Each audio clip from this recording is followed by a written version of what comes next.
நீங்க ஒரு நல்ல ஃப்ரீக்வன்சில இருக்கிற பெர்சன்ன்றத எப்படி கண்டுபிடிக்கிறது? இப்ப யாராவது ஏதாவது ஒண்ணு சொல்லும்போதே, எப்பவுமே எந்த மனிதர்களா இருந்தாலுமே அதுக்கு எஃபெக்ட் ஆயிடுவாங்க. ஒருத்தவங்க ஒரு நெகட்டிவா ஒரு விஷயம் சொல்றாங்க.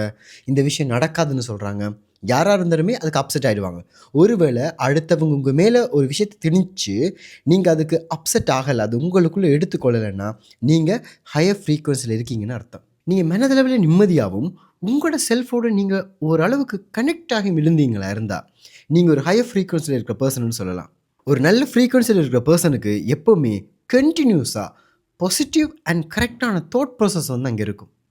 எப்பவுமே உங்கள சுத்தி நல்ல பெர்சன்ஸ்கள வச்சிருக்கீங்க. நல்ல சிட்யூவேஷன்ஸ கன்டினியூவா ஈர்த்து கொண்டிருக்கீங்க. ஒவ்வொரு மாசம் ஒரு நல்ல விஷயத்த உங்க லைஃப்ல நீங்க நடத்திட்டு இருக்கீங்க.